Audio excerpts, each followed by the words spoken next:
going to study the muscles and vessels that are associated with the shoulder region. And what we're looking at here is a posterior view of the two shoulders. This is the dissection as we left it when we did the laminectomies. We're going to be looking at first the muscles on the posterior side, and then we'll be looking at the muscles on the anterior side.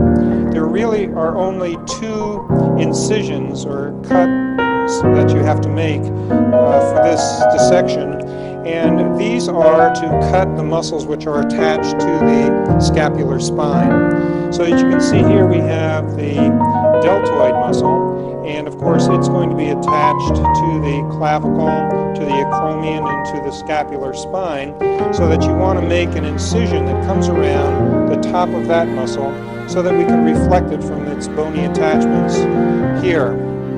And the second muscle which has to be cut is the trapezius, which you can see right here. That portion of it which is inserting on the scapular spine from above also has to be cut. We've already done this, and I'm going to reflect the trapezius muscle so that we can look at some of the muscles which lie beneath. Now, of course, the trapezius muscle is a mover of the shoulder girdle, meaning that it attaches to the scapula and does not attach to the humerus. So this is one of the muscles which move the shoulder girdle, the trapezius. And when we reflect the trapezius, there are going to be two other muscles that we can see which are extending over to the cut spinous processes, and these are going to be the rhomboids. There's a rhomboid minor and a rhomboid major. It really looks like one continuous muscle, and in some cases you actually can't see the distinction between the two. Nevertheless, both of the portions of the rhomboid have the same function. So we have the rhomboid muscle here, which is going to be deep to the trapezius. It's going to be inserting along the vertebral border of the scapula. And just proximal to the rhomboid muscle is the levator scapulae. It also is coming from cervical vertebra, and it's coming down to attach to this angle of the scapula up here. So it moves only the shoulder girdle.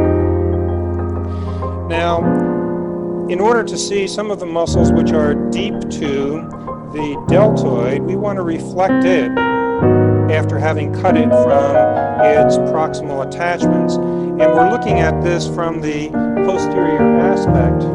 And as I bring it forward, one of the things that you're going to be looking at is a portion of the triceps muscle here. This is the teres minor here, and coming out just underneath the teres minor muscle is going to be the innervation and nerve supply of the deltoid. And of course you saw these in a previous dissection as the posterior humeral circumflex and the axillary nerve, so that they are winding around the humerus to enter the body of the deltoid at this point. So just note that you can actually cut them away after you've made that notation. After you've moved the deltoid forward, this allows you to look at some of the muscles which are attached to the scapula, that is arising from the scapula, and moving over to the humerus, which is right here. So the head of the humerus is right here, beneath the acromion, which is right there.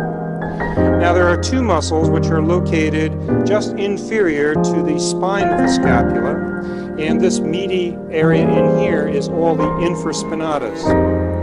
Now there's usually a small line of fat which runs along here, and you will look for that because that will allow you to separate the really small teres minor from the infraspinatus, which is right here.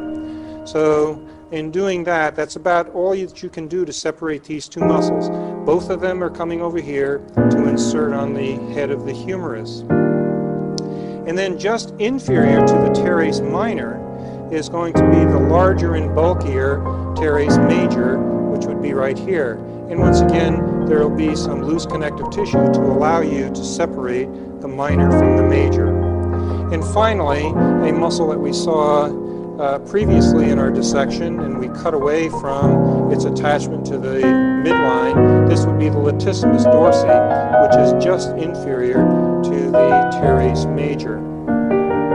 Now the last thing that the reflection of the deltoid allows you to do is to look at the triceps muscle in some detail. The triceps, of course, has 3 heads, and you can separate 2 of the heads by finding this cleft between the more tendinous portion of the lateral head of the triceps from the long head of the triceps, which is right here. The medial head is a little more difficult to find, and we have to